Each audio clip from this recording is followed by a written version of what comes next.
Hello everyone and welcome back to some more Warhammer Underworlds for the channel. In today's video, the Wurmspat are going up against Ephilim's Pandaemonium. A very confusing name with a lot of Tzeentchian demons, which are also going to be hard to remember, but hey, that's just the nature of it. I think we've had this matchup before. I don't recall who won, but this is another go at it anyway. So we'll look at the specifics of both sides and then we'll just get started. So let's go over the Wurmspat, first being led by Ficula Fly Blown right down here, and then she has her two Blight King bodyguards, Gulgok the Butcher over here, and then Septimus Plaguesworn over here. I love this warband. I do kind of wish they had a more updated Rivals deck, or if just a new Nurgle faction was added to Underworlds, that'd be neat as well. Although I like these models a lot, I wish their deck was slightly better. But hey, we'll give them a go regardless, and we'll see. They're very... If you don't do well with your defense rolls to make their passive kick in to reduce the damage received, they ain't that tough. And that's a big problem for a Nurgle thing when that's kind of meant to be their deal. And here's Ephilim's Pandaemonium. At the start of each round, you do a bunch of different things based on giving buffs and debuffs to various changelings in the warband. And you can't give multiple to the same person, but each round someone inspires, someone gets staggered, someone goes on guard. I think that's about it. So we have Ephilim the Unknowable at the back here as the big boss. We have Flamespuller, which is kind of like the weird looking bird monster. We have Spawn Maw, who is 90% mouth, over at the back left. We have the Apotrax the Stairfish right here, and then we finally have Kindlefinger, who is 90% finger. So that does it. Very complicated warband. One of the strongest. Like, keeps on winning tournaments as I understand it. Although I don't think that's with the rival format. But either way, there is apparently a very optimal way to play these guys. You will not be seeing that today, but they do very well in hyper competitive Underworlds as I understand it. But either way, that is the second warband. And now, while we get set up, a quick word from the channel sponsor. This video is sponsored by Noble Knight Games. Check out the video description below for an affiliate link that will take you through to their store, and it will help me out as well. Thanks. Alright, we are all set up and good to go. Please do check out the channel sponsor if you get a second to. I'd appreciate if you used my link as well, though you don't have to. Anyway, the Wurmspat are on your left. They will be taking first activation in round 1. But first of all, we'll go over where all the Tzeentchian nonsense has been used. You have to choose someone to be inspired, someone to be staggered, someone to be on guard, and someone to be pushed 1 hex. Flamespuller has been inspired, Kindlefinger has been given the stagger, Spawnmaw has been given the guard token, and the Stairfish has been pushed 1 hex forwards. And that's how things will be at the start of the round. So come around this side of the camera just to flip over objectives for you. We've got 4 over there, 1, and then we have 5, 2, and 3 over here. Like so. And with that, we can jump into battle round 1 of 3. So Ficula Fly Blown got the game started doing a charge action, only moving 1 hex forwards, putting Spawnmaw in range 3 of her Stream of Corruption. She's a level 2 wizard, rolling 2 magic dice, looking for swirls for 1 damage. She got 1 success, but it was successfully blocked. In the power phase, the Fecund Vigor card is being played by the Wurmspat. You can reroll 1 attack dice and friendly fighters' attack rolls. This effect persists until after the next attack action made by a friendly fighter, or until the end of the round, or until you put another cycle card in play. So that's just going to sit to the bottom left of the camera. Then Sudden Warp Portal was played by Ephilim's Pandaemonium. Choose 2 friendly fighters that are within 3 hexes of each other, and then you swap them. It's very wordy, but you just swap them. So Flamespuller and the Stairfish have swapped positions to the right of your screen. I think that went blurry there because of me holding the card. There they are. Those 2 have swapped positions. So the first activation for Ephilim's Pandaemonium was Ephilim himself doing a charge action and also moving 1 hex onto objective 3 there. He has a massive range 4 on his fiery something or other. What is it called? It's something weird. It's the fiery change bolt. Yes, that makes perfect sense. Range 4, dice equal to his mage level for 2 potential damage looking for swirls. He's level 1 on his non-inspired side, but if he is within 3 hexes of at least 2 changelings, he gets +1 wizard level, hence rolling 2 dice. Got 1 success, and of course Septimus was unable to block it and has taken 2 damage. Now you might notice he has 1 hex further forwards, as is Gulgok. Speaking of him, that is because Steady Advance was played in the power phase by the Wurmspat. Ephilim's Pandaemonium didn't play anything first. Choose up to 2 friendly fighters and push them 1 hex, which is why they are slightly forwards. They're going to try and dogpile Ephilim before anything bad happens. It is a bit early in the day to be saying, oh, it's going to be like that, is it? But unfortunately, oh, it's going to be like that. Septimus activated second of the 4 activations the Wurmspat are getting in round 1. Moved a couple of hexes, he's got range 2 thanks to that big spear of his, and attacked Ephilim at range 2. 2 dice needing hammers for 2 damage, which would have been half of Ephilim's health as well, for the record. He rolled 2 single supports to start with, then he got his Fecund Vigor reroll from the card being in play, and it rerolled into a double support, meaning that it was a complete whiff with no need for a defense roll, which is pretty bad. Well, it goes from bad to worse for the second activation with Ephilim's Pandaemonium. The Kindlefinger activated, I assure you he is there. He's so tiny though, but he's down here. He is there. He did a charge action to get adjacent to Septimus and then attacked. His basic attack action is actually a magical one. 2 dice needing swirls, he got 1 success, and Septimus is doing really well on failing those rolls. It only does 1 damage unless the target Kindlefinger is attacking is adjacent, which obviously Septimus was, meaning that it does 2 damage instead, and yeah, he's already dead. So not only do they get 1 glory for that kill, they then scored 1 glory for an awful end, which is very true. Score this immediately after an enemy fighter is taken out of action by a friendly changer's attack action, and Kindlefinger does have the changer keyword right. Yes, he does. That isn't being spent on anything at the moment, but it is also the Wurmspat are in for a bad time. Round 1 does seem a bit early to be going for broke, but that's the situation we find ourselves in. Gulgok the Butcher had to activate since Fecula has a charge token and he doesn't. He did a charge action, moving his 3 hexes maximum to get adjacent to both Flame Spooler and the Stairfish, and decided to attack the Stairfish because if he landed the hit, he could get it killed, and he's got the best chance of landing a hit because he's rolling 3 dice looking for hammers. He only got 1 success, but thankfully the fish was looking for dodges, so that is 2 damage, so it goes from healthy to dead, just like that, for 1 glory. The 1 glory is immediately being spent, because of lack of anything better to do with it, on Virulent Blade, which you can give to Gulgok or Septimus. You can reroll 1 attack dice in this fighter's attack rolls for range 1 or range 2 attack actions. Assuming he lives very long, he might get the chance to make use of that next round. Oh, something finally went the Wurmspat's way. 3rd activation for Ephilim's Pandaemonium. Flame Spooler charged onto objective 2, attacked in close combat, although his basic attack is also a magic attack. 2 dice needing lightning bolts, and he got swirls, so it was a nothing burger of an attack. No damage done. There's still hope, sort of.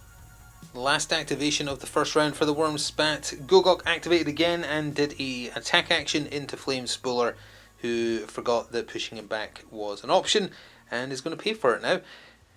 Got a crit and a success. 1 success in the defense roll for Flame Spooler, but that does not counter the crit. Sadly didn't have Grievous on or anything. I think he might get Grievous on his inspired side, but either way, that is 2 damage of Flame Spooler's 3. During the power phase, Blessing of Rust was used, which is not a spell. Choose 1 enemy fighter adjacent to 1 or more friendly fighters. That chosen fighter's defense characteristic becomes single dodge. This effect persists until the chosen fighter is taken out of action. So just debuffing Flame Spooler a little bit there, just in case it matters for the next round. Would you look at that, for the final activation of the first round we actually get to see the Nurgle mechanic kick in. Spawn Maw activated, did a charge action, moved 1 step and attacked in close combat with his giant maw into Gulgok, rolling 3 dice looking for swords. His only success was a crit. Gulgok's defense was a success, it wasn't a crit though, so the attack still goes through for 2 damage. However, because he rolled a successful block, I don't think the passive has a name, it's just they have this passive. When they're dealt damage by an attack action, reduce that damage by 1 to a minimum of 1 for each block in the defense roll. So 1 of those damage points goes away, and Gulgok only takes 1 of his 4 health instead. So it's nice to see it kick in, it's just a shame it never seems to matter enough. But either way, that takes us to the close of the first round. Let's see if anything scores in the end phase. So at the end of the first of 3 rounds, the Wurmspat are not scoring anything. They've still just got that 1 glory for the kill they got. Ephilim's Pandaemonium, on the other hand, they are apparently scoring their entire hand on the assumption that close combat spell attack actions count as spells for the purposes of objective cards. I believe the answer is yes, that's how we're playing it, but if that's wrong then there is a slight discrepancy going forwards. We'll cover the other ones first though. Spreading Mutation, that scores for 1 glory. Score this in the end phase if your warband holds more objectives than the other warband, 2 to 0, so that does score for 1. Then we have Scornful Stance, that's also scoring for 1. Score in the end phase if a leader is holding an objective. He is, so that scores definitely. Ineffable Capering is the one that's a little in question. Score this in the end phase if your warband casts 1 or more spells during the preceding action phase. 2 spell attack actions landed, so I presume that counts. And your warband made 1 or more successful range 1 attack actions during the preceding action phase. Spawnmaw just did that right there at the tail end of the round. So presumably that does score for 2, putting Ephilim's Pandaemonium well ahead. That puts them to 6, although again it would only be 4 if that isn't actually scoreable right now, but that still means there would have been ahead by 3, so massive lead for them going into round 2. So at the top of round 2 we have to cover Ephilim Pandaemonium's nonsense. You go down the list and if you have to stop because there isn't enough changeling bodies on the field, it just stops. I mentioned that because the full list could not be done.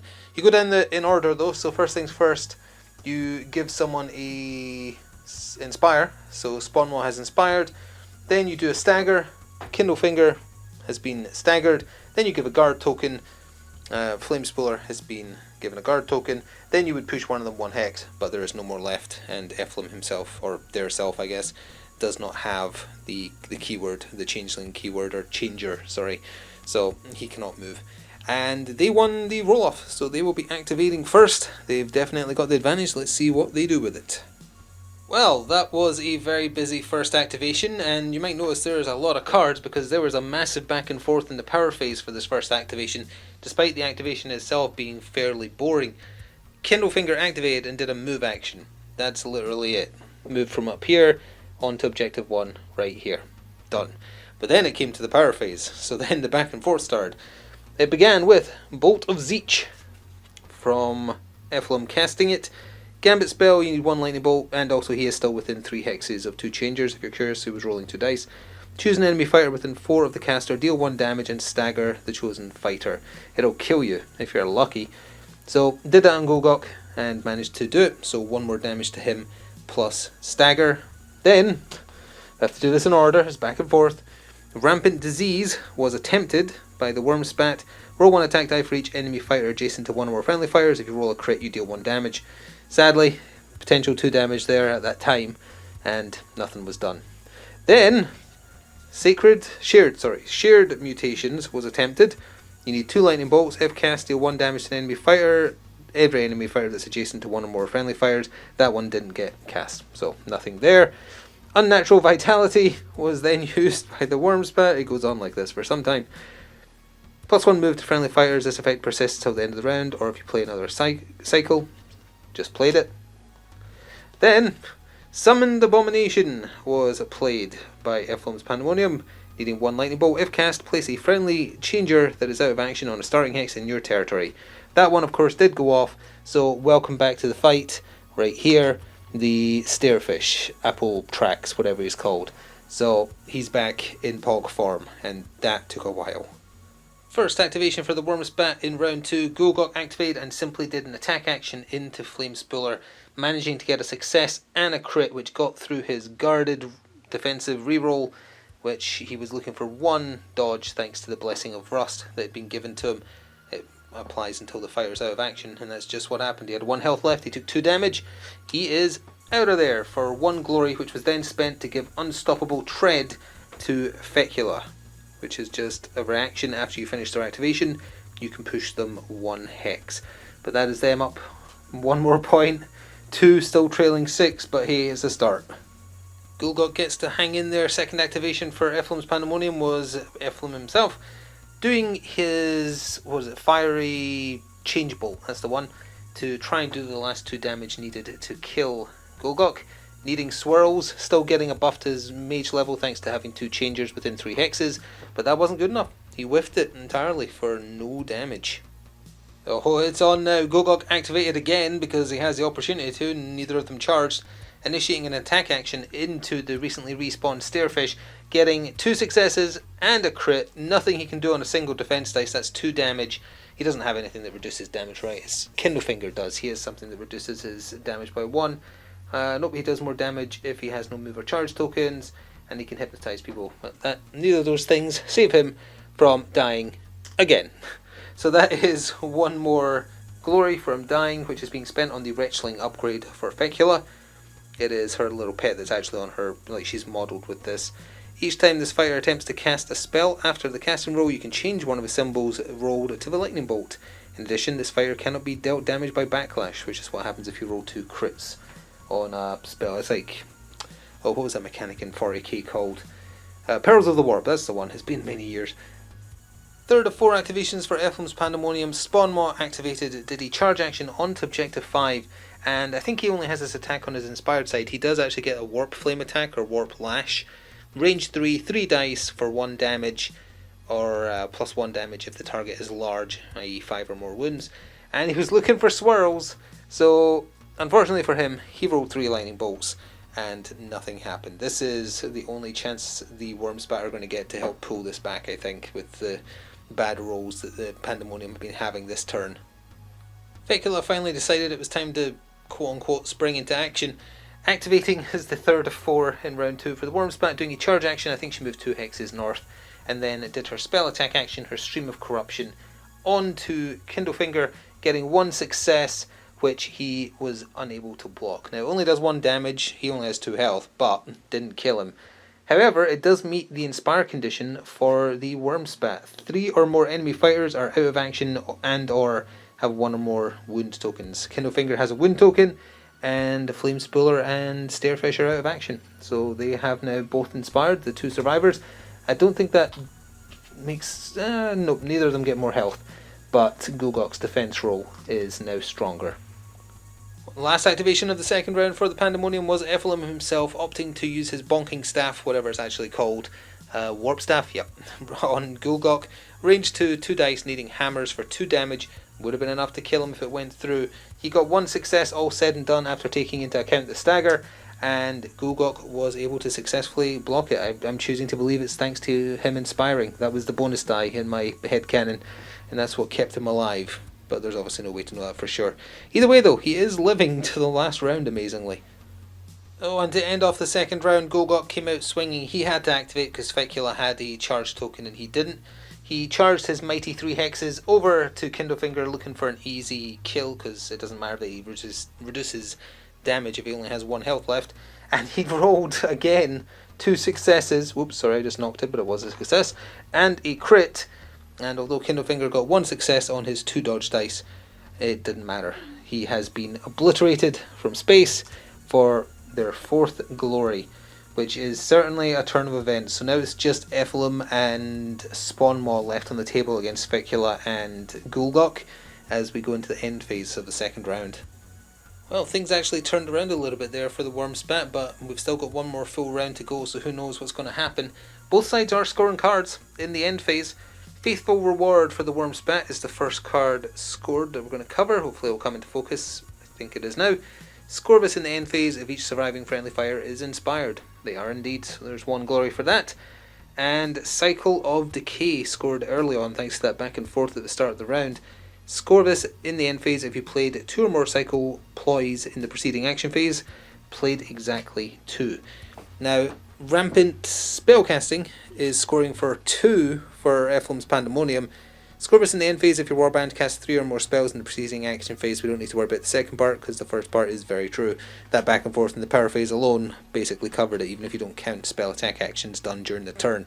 So that's them scoring 2 more. That means as we go back, or go into the final round rather, 2, 4, 6, 8 plays 2, 4, 6. They've actually caught up a little bit. The Wurmspat, they have a chance. Let's see what happens. As we begin the final round, Ephilim's Pandaemonium has taken first action again, and as far as doing their changer shenanigans, they stop at step 1, which is inspire someone. Spawnmaw already is inspired, but you can choose someone who is inspired. It specifies that. So beyond that, nothing happens. Now, unfortunately, because of there not being two changers on the board that are inspired, Ephilim can't inspire, because there has to be two or more surviving fighters to make him inspire. So he's kind of out of luck. They do get first activation though, so it's all down to this. Well, his luck had to run out sooner or later. Ephilim activated and bumped Gogok on the head with his warp staff, getting a crit and a success. Gogok got a crit as well, to be fair, but once you cancel those out, one success still gets through for 2 damage, and he is killed for their ninth glory. And then 2 glory are being spent on upgrades. Aether Tether is being given to Spawn Maw, which is fitting because he's on the card. Oh, sorry, you don't spend glory for this one, never mind. Do not spend glory, but when you play this card at the end of the action phase, or when this fighter is chosen by a gambit to be dealt damage, break the card, and also -1 damage from enemy fighter attack actions to a minimum of 1 while they target this fighter. Just gives them a bit of extra protection for the round, I see. Aura of Mutability is being given to Ephilim. It's an upgrade for them. +1 dice attack actions made by friendly changers within 2 hexes of this fighter. Simple as that. Well, don't mess with Fecula. She activated because obviously she did. There's no one else. She did a charge action to get adjacent to Spawn Maw and bopped him on the head. Her 3 dice from her rot staff, or rot wood staff, sorry, down to 2. But she got a crit, which he was not able to defend. So that's 2 damage. Wanted to kill him though, so Rancid Visitations was used in the power phase. Gambit spell needing 2 lightning bolts. If cast, each enemy fighter adjacent to the caster is dealt 1 damage, and you know she was guaranteed at least 1 thanks to the Wretchling upgrade, but she actually just rolled these naturally. So that is the 3rd point of damage, and Spawn Maw is taken out for 1 glory, and now it's just down to leader versus leader. But her other upgrade, Unstoppable Tread, that is coming into effect to go whoop. Why doing that? Well, because that means 1, 2, 3, 4, she is 5 hexes away, and that means Ephilim would have to move if he wants to attack her. Oh, it seems that after ending that activation, Callous Manipulator actually scores for Ephilim's Pandaemonium. Score this immediately after an activation step or a power step if a friendly changer was taken out of action in that step. You don't need to worry about the or because that happened, so they score 1 glory for losing one of their team. Ouch. Ephilim did rise up to the challenge, doing a charge action to move exactly 1 hex forwards to put Fecula in range 4 of his fiery change bolt. Only rolling 1 die though, because there's no one to buff up his wizard level. He was looking for swirls and rolled a lightning bolt, so nothing done there, and no cards played by either side in the power phase. For Fecula's 2nd activation, she opted to draw a power card. Yes, there is method to her madness. She actually drew the perfect card. She then spent 1 glory in the power phase to equip Fetid Shroud. Not just because it's her unique upgrade, which is actually really decent, it will also help facilitate objective scoring. You can reroll 1 defense die, well, 1 die in this fighter's defense rolls. So, an upgrade, but more importantly, the 3rd upgrade, but we'll talk about that in the end phase. I don't know if this is exactly an epic showdown between casters, but Ephilim activated again, staying right where he is because he's outranging Fecula, so why not? If he hits, it does 2 damage. He got a success this time, but she successfully blocked it. Didn't need the reroll. I'm sorry, I wasn't on camera there. She did successfully block it. Didn't need the reroll, so again, no damage. But he's safe because she would have to waste an activation to move further towards him if she wants to actually attack. Both sides are plotting things. Second last activation of the game for Wurmspat / Fecula. She discarded an objective card and drew an objective card. Can't say anything else on it until the end. And Ephilim ends the game with a bit of a whimper, failing once again to do that ranged 4 fiery change bolt, but does score, ironically, Arcane Mastery for 1 glory. Surge, score this immediately after the 2nd or subsequent spell cast by a friendly fighter in the same phase. Doesn't say it has to be successful. Actually should have scored at last attempt because this is the 3rd, not the 2nd, but either way, 1 more point. It was the last ditch effort to try and get some last minute glory for the final activation of the game. Fecula discarded an objective card and drew another one. Did it help? It would have been a help last round, let's just say that much. And with that, go into the final end phase. So it all comes down to this, and did Fecula manage to do enough in that final round? And the answer, despite Ephilim's Pandaemonium not scoring anything in this end phase, is sadly no. Thanks to that last card scoring, that Arcane Mastery, they're gonna lose. They are scoring some cards though. They're scoring Blessings 3, which is why that draw for an upgrade card was so useful, or lucky. Scoreless in the end phase if any surviving friendly fighter has 3 or more upgrades. She has the Fetid Shroud, the Wretchling, and the Unstoppable Tread. So that's scored for 1, fine. She also scores Nurgle's Garden Grows for 2. Hybrid, scoreless in the end, third end phase if there's no enemy fighters in your territory, or, well, we don't need to worry about that because the first part is true. As I say, Ephilim's Pandaemonium scoring absolutely nothing in the final end phase, which means the final score is the Wurmspat have 2, 4, 6, 8, 10 on the dot. Ephilim's Pandaemonium, again, thanks to that Arcane Mastery, scoring 1 point at the end there. 2, 4, 6, 8, 10, 11. It actually was super, super close. And only because that Arcane Mastery doesn't say it has to be a successful attack action is that the fact that they won. Because if it was successful attack actions only, he didn't land any. They were all fails. But because it doesn't specify they have to be successes, that is what swung it for them. And Ephilim, at the last possible second, takes it by exactly 1 point. So Ephilim did take the win today, although I will say, not that I'm in Team Nurgle or anything. Arcane Mastery, it doesn't say it has to do damage, but it does have cast in bold. So, is something counting as cast if it successfully does damage, or does it count as cast if you at least roll 1 success? Although if you do it by that, I'm pretty sure only 1 success got rolled in 4 attempts. It might have been 2, it might have been, don't remember. But if it is just that, I think it's still fine. I think maybe 2 out of the 4 did it though. I feel like Fikil only rolled 1 defense roll. We're going to have to put an asterisk next to this win. I feel it could be a draw. That's not that I'm in Team Nurgle or anything. I'm just saying this. Maybe just put an asterisk in the record book for this one.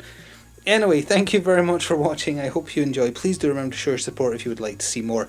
And if you want to go above and beyond to support the channel in general, please do consider becoming a channel member, which would give you exclusive timed early access to certain videos. And you could also press the thanks button if you wanted to, or you could check out the channel sponsor via the affiliate link, which would help me out as well. And you can pick yourself up something, like for instance from Underworlds. Anyway, enjoy the rest of your day and see you next time. Ta for now. Nurgle wins.